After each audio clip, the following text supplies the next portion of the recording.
aquel tiempo, mientras Jesús hablaba, se acercó un personaje que se arrodilló ante él y le dijo: «Mi hija acaba de morir, pero ven tú, ponle la mano en la cabeza y vivirá».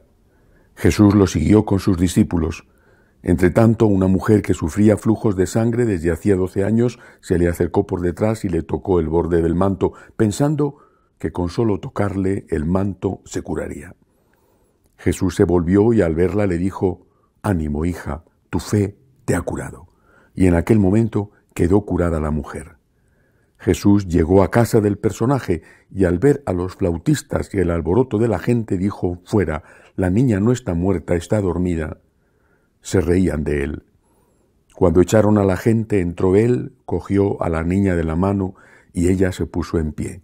La noticia se divulgó por toda aquella comarca. Palabra del Señor.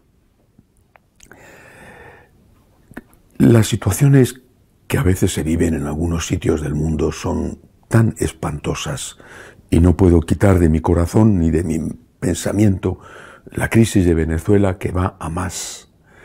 Esas situaciones son tan horribles que puede llevar a que incluso los que no padezcan esos problemas, pero tengan otros, por supuesto, porque todo el mundo tiene, puede llevar a pensar que lo más importante es evitar el sufrimiento físico, evitar el hambre, curar la enfermedad, en fin, sanar todo aquello que nos hace sufrir. Seguramente eso es algo muy, muy importante. Pero cuando uno profundiza en el origen de esos sufrimientos, siempre encuentras en la raíz el pecado.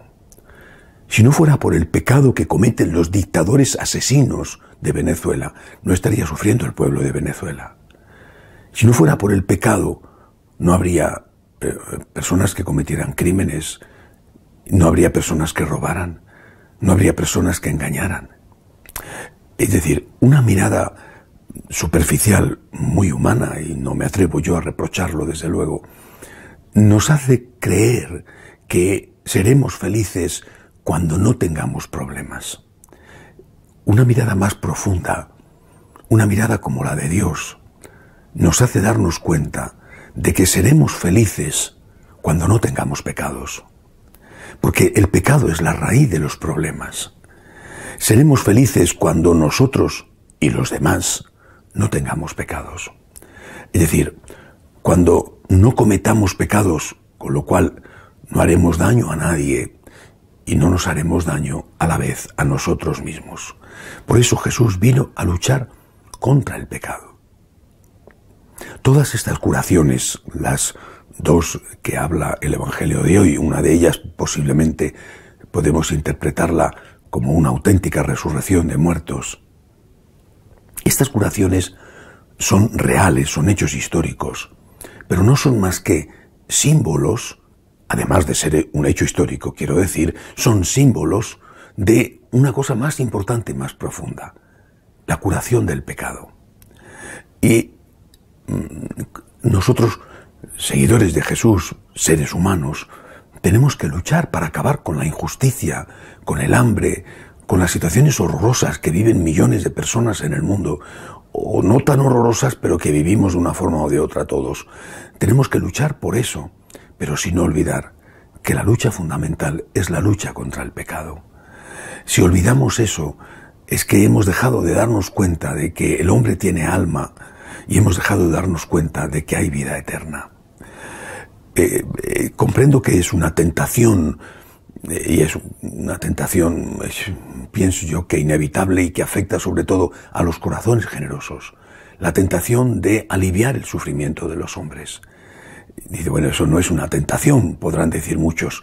Es una tentación en la medida en que solo se pretenda eso. Porque es imposible aliviar de forma absoluta el sufrimiento de los hombres. Cuando se logra resolver una cosa, aparece otra, a veces relacionada con la primera y otras veces que no tiene nada que ver. Lo importante es, además de luchar para aliviar el sufrimiento de los hombres, luchar para sacar a las personas del pecado, acercarles a Dios, empezando por hacer nosotros también el esfuerzo de colaborar con la gracia para salir nosotros mismos del pecado. El pecado es el verdadero enemigo, es la raíz de todos los males. Jesucristo vino a salvar a los hombres del pecado, a quitar el pecado del mundo. Hecho esto, no habrá hambre, no habrá guerra, no habrá injusticia, no habrá violencia, no habrá odio.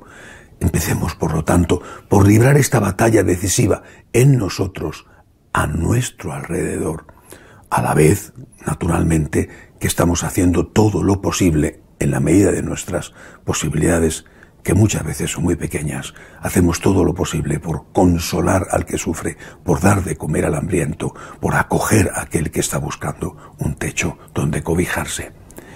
Necesitamos que Jesús sea nuestro Salvador, el de nuestro cuerpo, pero también y ante todo el de nuestra alma.